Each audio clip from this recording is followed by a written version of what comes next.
Hello নমস্কার বন্ধুরা, তোমরা কেমন আছো? আমি ভালো আছি। এই বর্ষার দিনে আমি আজকে খুব সহজে একটা ডিম ভাজি করে দেখাবো। তো এখানে আমি একটা আলু নিয়েছি, একটা ডিম নিয়েছি, আর একটু পেঁয়াজ নিয়েছি, দুটো লঙ্কা। তো এখানে আমি আলুটা খুব ছোট ছোট করে কুচিয়ে নিচ্ছি। আলুটা কুচানো হয়ে গেলে আমি এখানে পেঁয়াজটাও কুচিয়ে নেব, এবং সাথে যে লঙ্কা দুটো নিয়েছি সেই লঙ্কা দুটো কুচিয়ে নেব।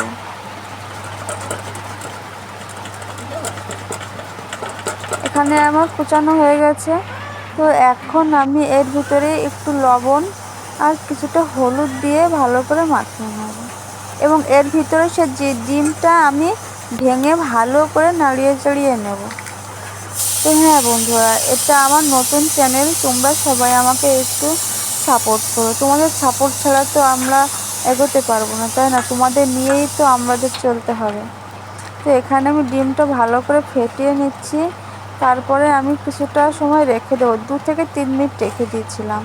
তো এখন আমি একটা কড়াই নিয়েছি, কড়াইতে কিছুটা তেল নিয়েছি, তেলটা দেখো গরমও হয়ে গেছে। এখন আমি ডিমটা দিয়ে দেব।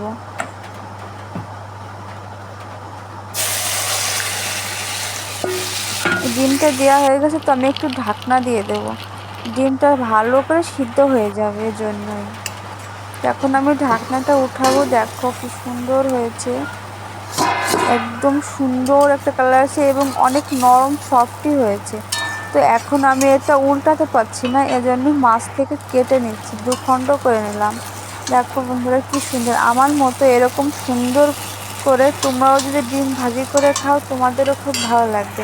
এটা বাচ্চাদের টিফিনেও দিতে পারো তোমরা। থ্যাংক ইউ বন্ধুরা।